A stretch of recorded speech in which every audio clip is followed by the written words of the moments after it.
نفرت کا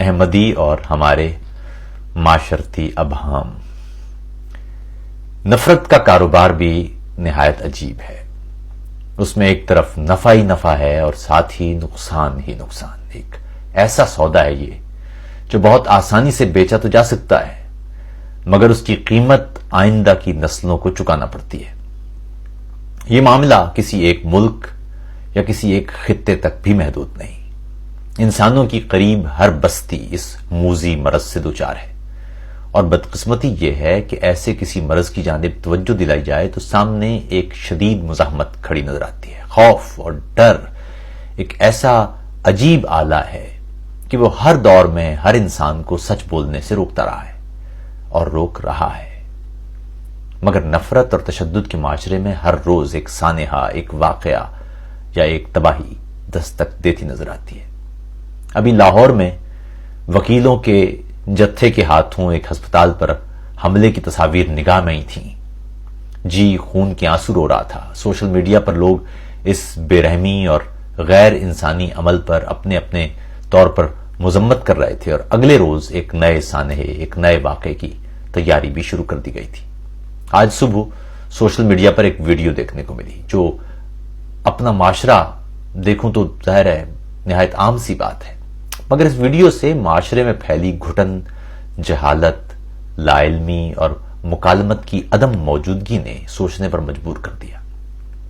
ویڈیو بھی کسی علاقے کی غالباً کسی سرکاری افسر کی تھی جو نوجوانوں غالباً طلبہ کے ایک ہجوم میں گری ہوئی تھیں، اور ان سے ان کی اس بیان پر وضاحت مانگی جا رہی تھی جس میں بقول ان کے ملک میں تمام اقلیتوں بشمول احمدی افراد کے حقوق کی حفاظت اور باہمی تفریق ختم کر کے یکجہتی پر زور دیا گیا تھا۔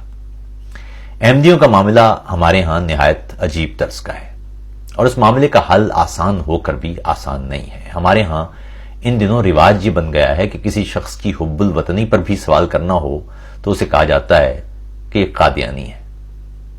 دوسرا ایک اور رواج ہمارے ہاں یہ ہے کہ اگر آپ نے کسی بھی برادری کے حقوق کی بات کی تو اس کا لازمی مطلب یہ ہے کہ آپ کا تعلق اس برادری سے ہی ہے۔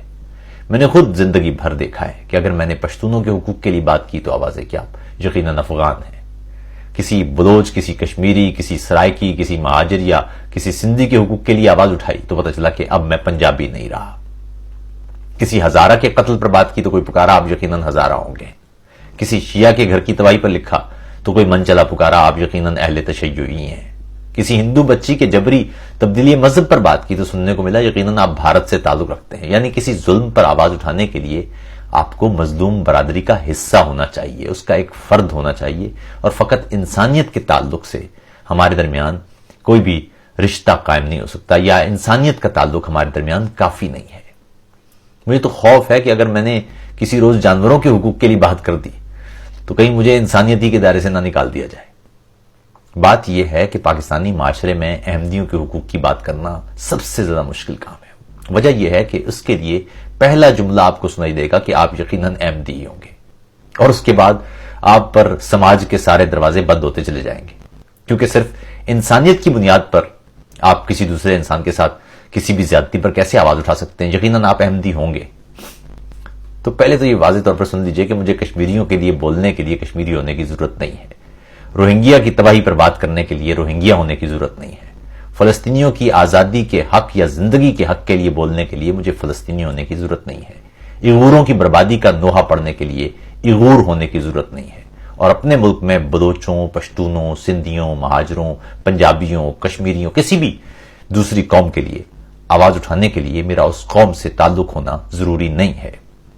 اسی طرح ملک میں بسنے والے مسیحیوں، ہندوؤں، سکھوں یا احمدیوں سمیت کسی بھی مذہبی اقلیت یا شیعہ، سنی یا دیگر مسالک سے جڑی کسی بھی مسلکی اقلیت کے ساتھ پیش آنے والی کسی آفت پر افسوس کے لیے میرا اس خاص مسلک سے تعلق ہونا ضروری نہیں ہے۔ میرے قلم سے پھوٹنے والے الفاظ سراسر انسانیت کے ضمیر کے طور پر روشنی دیتے ہیں۔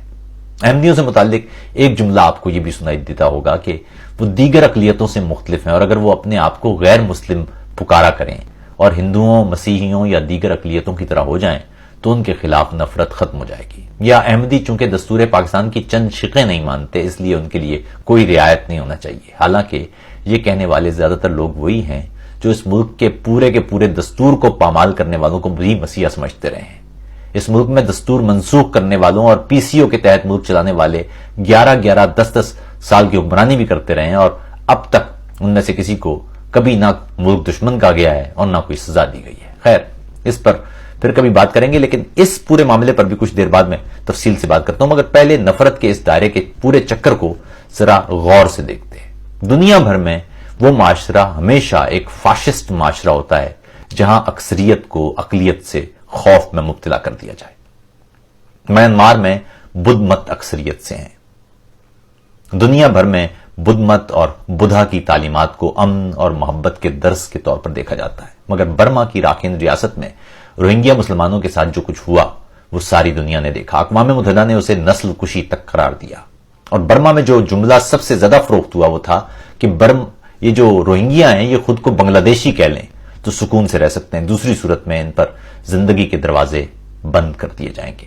چینی علاقے سینکیانگ میں ایغوروں سے متعلق چینی حکام کا کہنا ہے کہ ایغور اپنا مذہب، اپنی ثقافت سب چھوڑ دیں کیونکہ اس سے چین کو خطرہ ہے. اور اس خطرے کو عوام میں بیچ کر لاکھوں ایغوروں کو حراستی مراکز نما تربیتی گھروں میں منتقل کر دیا گیا جہاں انہیں اچھا والا چینی باشندہ بنایا جا رہا ہے. کردوں کی حالت ہمارے سامنے ہے، فلسطینیوں کی حالت ہمارے سامنے ہے. بھارت میں انتہا پسند ہندوؤں کا موقف ہے کہ وہاں سکھ، مسیحی اور بدھ مت کے پیروکار اقلیتی بھی تو بستی ہیں مگر مسلمانوں سے دیش کو خطرہ ہے، اس لیے ان مسلمانوں کا بندوبست کرنا پڑے گا. جرمنی میں نازی دور میں یہودیوں اور ہر غیر جرمن نسل فرد سے متعلق کچھ اسی طرز کی رائے تھی. اس طرح لوگوں کو چن چن کر قتل کیا گیا یا ملک بدر کیا گیا جو نازیوں کے طے کردہ فارمولے پر پورے نہیں اترتے تھے، حب الوطنی کے نازی فارمولے پر پورے نہیں اترتے تھے. احمدیوں سے متعلق ہمارا معاشرتی رویہ اس سے مختلف نہیں ہے. اعتقاد یا نظریے کا مختلف ہونا یا ان کے نظریے سے اختلاف ہونا ایک انسانی اور علمی معاملہ ہے، اعتقاد کا معاملہ ہے، ایمان کا معاملہ ہے. کوئی احمدی مجھ تک پہنچ کر اپنا مذہب تبلیغ کرنا شروع کرے گا تو اسے معلوم ہو جائے گا کہ وہ کہاں ہیں اور میں کہاں ہوں.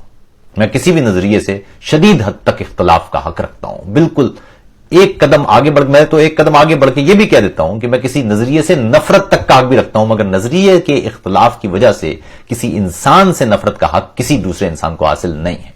دنیا بھر میں ہر سانحہ اسی تقسیم کا شاخسانہ ہے جب لوگ نظریات کے اختلاف کی وجہ سے انسانوں کے مخالف ہو گئے. کوئی بھی معاشرہ صرف اور صرف اس وقت ترقی کرتا ہے جب وہاں نظریات پر اختلافات تشدد کی صورت میں دکھائی نہیں دیتے بلکہ معاشرے میں مکالمت ہوتی ہے.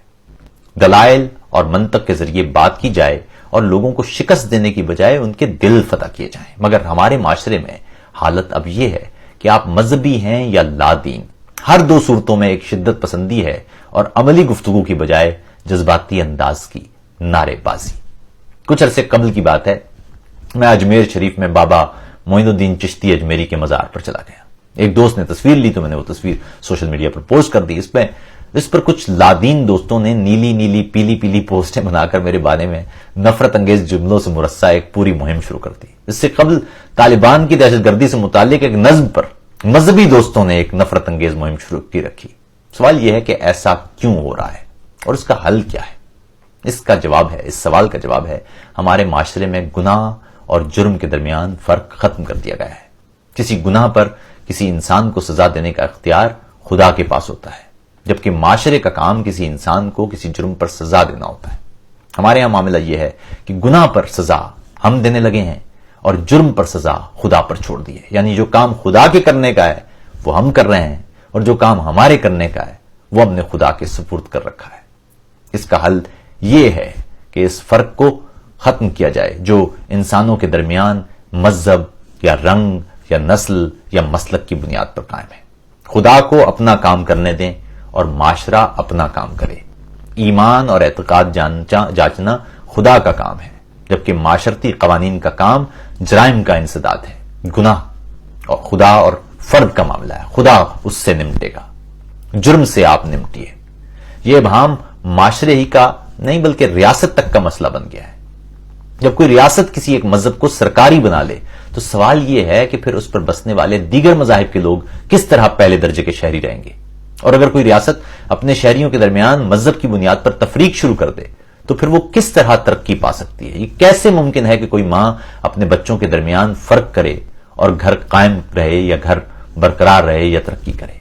اس کا حل یہ ہے کہ ملک میں بسنے والے تمام افراد ریاست کی نگاہ میں ایک جیسے ہوں، جیسا کہ بانی پاکستان محمد علی جناح نے اپنے 11 اگست 1947 کے پہلی قانون ساز اسمبلی کے اجلاس سے خطاب میں کہا تھا کہ پاکستان میں بسنے والے تمام شہری ریاست کی نگاہ میں ایک جیسے ہوں گے اور ان کے مذہب، مسلک، رنگ، فرقے یا نسل سے ریاست کا کوئی سروکار نہیں ہوگا۔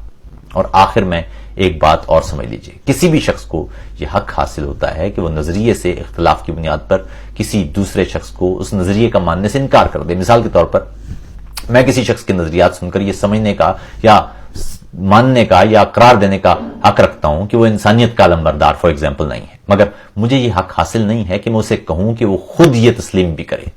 اسی طرح آپ کو یا مجھے یہ حق حاصل ہے کہ میں کسی احمدی کو مسلمان تسلیم نہ کروں، مگر ہمیں یہ حق ہرگز حاصل نہیں ہے کہ ہم طاقت کے زور پر اسے کہیں کہ وہ اپنے آپ کو غیر مسلم بھی کہے۔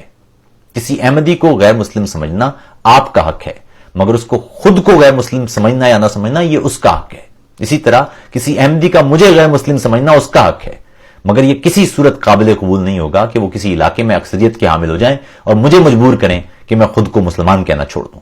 نظریات سے اختلاف کا مکمل حق دلیل کے ذریعے انہیں صریحاً رد کرنا اور اپنا نظریہ مکمل استدلال کے ساتھ سامنے رکھنا بہتر انسانی معاشرے کی ضمانت ہوتا ہے۔ تشدد، طاقت، دھونس اور منہ سے جھاگ نکالنے یا چنگاڑنے کی بجائے علمی انداز سے گفتگو کا راستہ اپنائیے، مکالمت کا راستہ اپنائیے، علم کا راستہ اپنائیے۔ نظریاتی اختلاف پر یا اعتقاد کے یا مسلک کے اختلاف پر لوگوں کی گردنیں نہیں ماری جاتی، بلکہ استدلال سے نظریات کو شکست دے کر انسانوں کے دل بدلے جاتے ہیں۔ کیوں گفتگو نہیں ہو سکتی؟ کیوں ہم نظریات کے اختلاف پر بات نہیں کر سکتے؟ کیوں ہم اعتقاد پر بات نہیں کر سکتے؟ اور اختلاف برقرار رہنے پر کیوں ہم اختلاف پر اتفاق کرنے سے قاصر ہیں؟ کیوں ممکن نہیں کہ ہم انسانوں کو اختلاف کے باوجود برداشت کر پائیں؟ ہم کیوں سمجھتے ہیں کہ نعوذ باللہ خدا کے کام کرنے کے کام ہم کر سکتے ہیں؟ میرا ایمان و اعتقاد سراسر میرا اور خدا کا تعلق ہے۔ کسی بھی دوسرے انسان کو کسی بھی صورت یہ حق حاصل نہیں ہے کہ خدا اور بندے کے درمیان اس تعلق سے متعلق وضاحتیں لیتا یا دیتا پھرے۔ یہ خود اسلام کے بنیادی فلسفے کی خلاف ورزی ہے۔ یہ وہ تباہ کن عمل ہے جو ہمارے معاشرے کو کسی صورت فکری طور پر بالیدہ نہیں ہونے دے گا۔ اسلام کی بنیادی محبت، بھائی چارے، علم و عمل اور مکالمت پر کھڑی ہے۔ اگر ہم اس بنیاد ہی کو منہدم کر دیں اور نفرت کے دائرے میں داخل ہو جائیں تو پھر نہ ایمان ہمارے ہاتھ میں ہوگا اور نہ انسانیت۔ اور اس سے بھی زیادہ بھیانک بات یہ ہے کہ اگر ہم تشدد اور نفرت کے اس چکر سے باہر نہ نکلے تو اس کے نتائج ہماری اگلی نسلوں کو اور بھی بھیانک انداز سے بھگتنا ہوں گے۔